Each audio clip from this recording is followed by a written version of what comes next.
Merci beaucoup Claude. Donc, je suis Olivia Bocara, je suis praticienne hospitalier à l'hôpital Necker à Paris et donc je travaille surtout en pédiatrie, ce qui s'éloigne encore un peu plus du sujet, mais vous allez voir que toutes ces malformations commencent à l'âge pédiatrique. C'est pour ça que je vais vous en parler. Alors, la première chose dans le traitement des anomalies vasculaires, comme dans toute pathologie, bien sûr, ça va vous paraître évident, mais c'est particulièrement vrai dans les anomalies vasculaires. L'important, c'est quand même de bien poser le diagnostic avant de pouvoir évoquer la thérapeutique.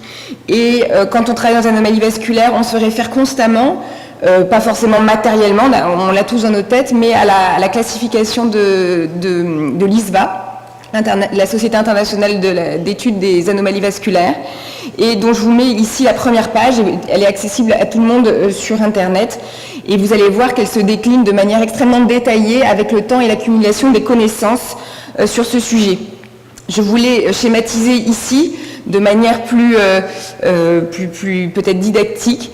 Et cette classification repose depuis maintenant plus de 25 ans, d'une part sur la séparation des tumeurs vasculaires des malformations, puis sur l'étude des flux qui permet de séparer, je vois plus le pointeur, qui permet de séparer les malformations à flux lents des malformations à flux rapide, puis sur l'apport de l'histologie et de l'immunohistochimie, avec notamment l'apport des marqueurs immunohistochimiques, notamment le GLUT1 qui a permis de bien séparer l'hémangiome infantile, qui est une tumeur de l'enfant, et les marqueurs lymphatiques qui ont permis d'identifier les tumeurs avec marquage lymphatique, hémangiomes congénitaux et les tumeurs associées au Cassabach-Merritt, et les malformations lymphatiques dans ce que sont les malformations.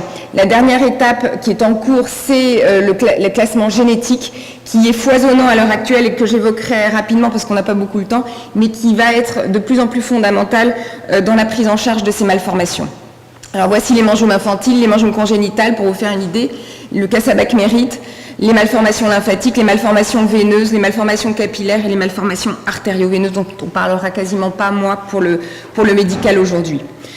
Il est difficile de parler de traitement médical sans évoquer quand même le propranolol, qui fut une découverte extraordinaire il y a 10 ans, un peu plus de 10 ans, dans la prise en charge des hémangiomes infantiles, que vous ne voyez pas chez les adultes, bien sûr, c'est une pathologie de l'enfant, mais c'est un traitement qui permet de traiter les hémangiomes de manière spectaculaire, ce qui a fait que, c'est une maladie qui a totalement échappé aux chirurgiens, quasiment, on va dire.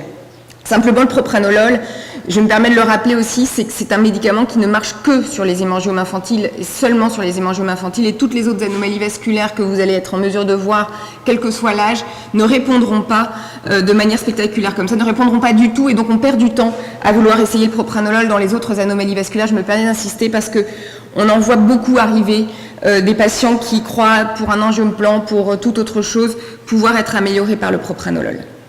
La deuxième lésion, qui est une tumeur là aussi, qui a été spectaculairement améliorée ces dernières années par les traitements médicaux, c'est le Cassabach-Merritt. Je rappelle, le Cassabach-Merritt, c'est cette tumeur encore de l'enfant, donc vous ne voyez certainement pas chez l'adulte, qui est caractérisée par un piégeage plaquettaire initial massif, responsable d'une thrombopénie majeure dans ces tumeurs monstrueuses, et qui est un risque hémorragique très important. Eh bien, ce qui a été fondamental, c'est de montrer que c'était bien ces tumeurs très particulières qui étaient responsables de cette coagulopathie spécifique, et non pas les hémangiomes infantiles comme on l'a cru pendant très longtemps. Ça, c'est une première avancée, et ça date grosso modo d'il y a 15 ans. Et puis, ce qui a été extraordinaire, c'est de voir comme on a pu améliorer depuis maintenant, grosso modo, 5-6 ans, ces tumeurs, comme vous le voyez ici, notre dernier cas ici à Necker, qui est énorme, ici de manière congénitale, et vous voyez qu'il s'améliore très vite. Alors, qu'est-ce qu'on lui fait pour qu'il s'améliore très vite ? Grosso modo, en 2 mois, il est passé de cette tumeur-là à ça en 2 mois. On l'a mis sous sirolimus. C'est un traitement qui a l'AMM en transplantation d'organes, puisque c'est un immunosuppresseur faible, mais qui a des propriétés fantastiques sur le plan anti-angiogénique et anti-lymphangiogénique. Comme je vous le disais, le Cassabach-Merritt survient sur des tumeurs qui expriment les marqueurs lymphatiques. Et donc ce médicament est devenu et le traitement maintenant de première intention de ces tumeurs, avec, vous voyez comme ici, donc une efficacité spectaculaire, et jusqu'ici dans notre expérience dans 100% des cas.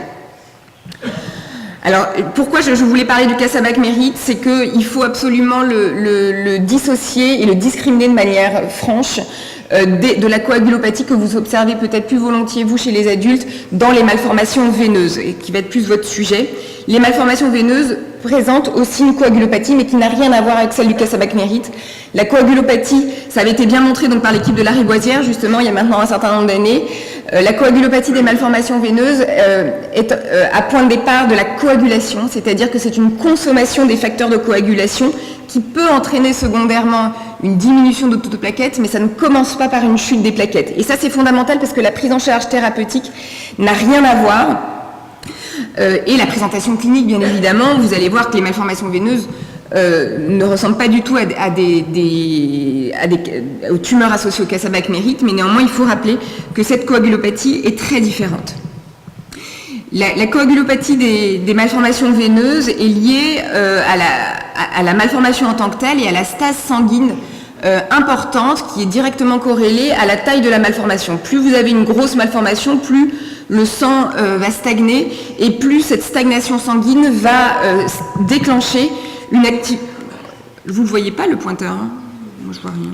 Bon. Plus la stase sanguine va déclencher une activation de la coagulation, la synthèse de la thrombine et de la fibrine, l'apparition des thromboses intralésionnelles à la fois biologiques, cliniques et radiologiques, entraînant une inflammation et la douleur.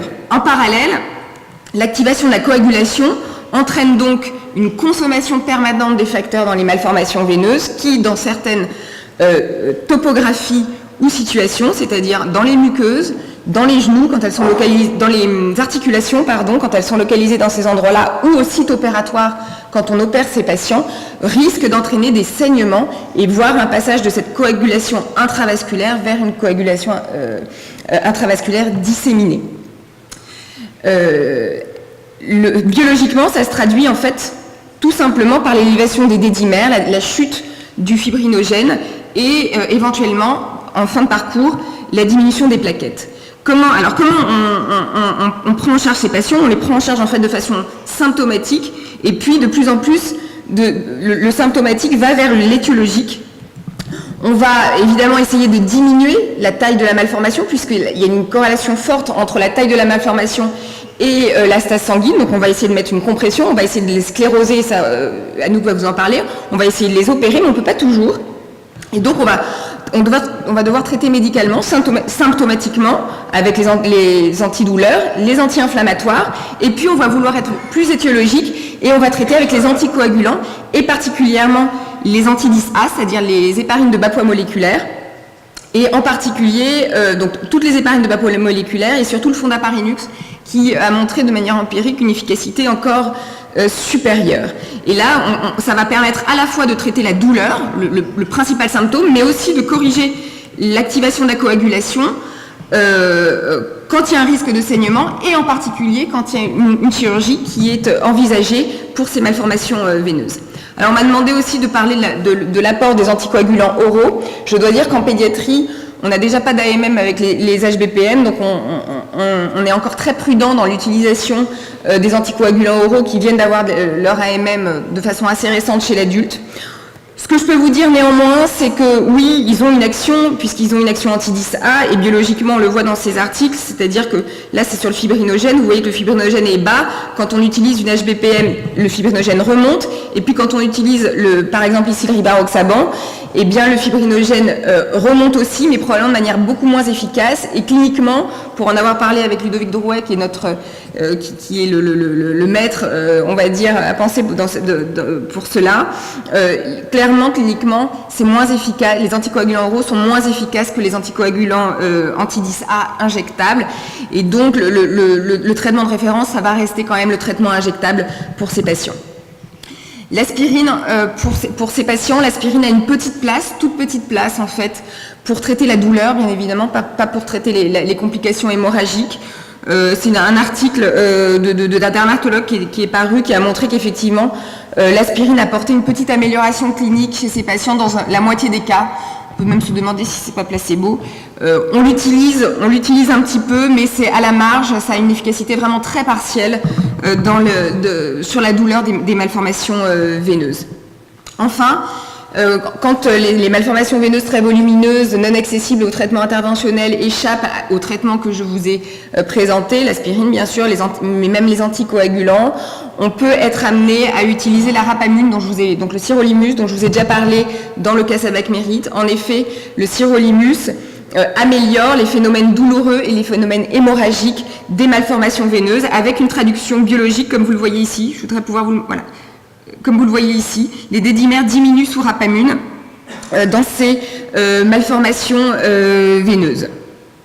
Ça marche particulièrement bien sur les manifestations hémorragiques des malformations veineuses multifocales avec atteinte digestive comme ici, ce qu'on appelle le syndrome de Bean. C'est des patients qui ont des lésions cutanées multifocales et surtout une atteinte digestive hémorragique avec des phénomènes hémorragiques pouvant menacer le pronostic vital. Ils sont très améliorés par la rapamune qui semble bloquer ou limiter de manière drastique les phénomènes hémorragiques en corrigeant partiellement la coagulopathie. Alors c'est intéressant de savoir que ces malformations veineuses, elles sont en rapport avec des mutations génétiques somatiques dans un gène qui a été identifié il y a un certain temps maintenant, qui est le gène TAI2, qui est une tyrosine kinase à la surface des cellules, mais aussi le gène PIK3CA qui commence à être très connu. Et ce qui est intéressant, c'est que le récepteur tyrosine kinase est juste en amont de PIK3CA sur cette voie de signalisation, ce qui explique très bien pourquoi finalement deux gènes très voisins peuvent aboutir aux mêmes manifestations cliniques. Le deuxième point qui est intéressant, c'est que ces deux gènes sont sur cette voie de signalisation en amont de la cible du sirolimus dont je vous ai parlé, ce qui permet d'expliquer au moins partiellement sur le plan physiopathologique l'efficacité du sirolimus dans ces pathologies. Ce qui est intéressant aussi, c'est que cette mutation PIK3CA, qui est responsable de certaines malformations veineuses, est aussi responsable des malformations lymphatiques, comme vous le voyez ici, un exemple de malformation lymphatique, et la rapamune, le sirolimus, induit une nette amélioration clinique pour ces formes inaccessibles aux gestes interventionnels, comme vous voyez ici, complètement micro-infiltrantes, avec donc une efficacité très importante à la fois donc, sur l'aspect clinique ici, l'amélioration de l'aspect clinique et la symptomatologie douloureuse.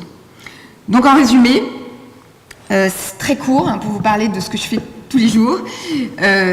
Vous avez pu voir qu'on a beaucoup progressé avec les traitements dans les anomalies vasculaires. Les hémangiomes infantiles sont traités par le propranolol. Les malformations veineuses sont très améliorées par les héparines de bas poids moléculaire. La rapamune permet d'améliorer les pathologies exprimant les marqueurs lymphatiques, mais aussi les malformations veineuses, probablement du fait de leur mécanisme physiopathologique génétique. Je vous remercie.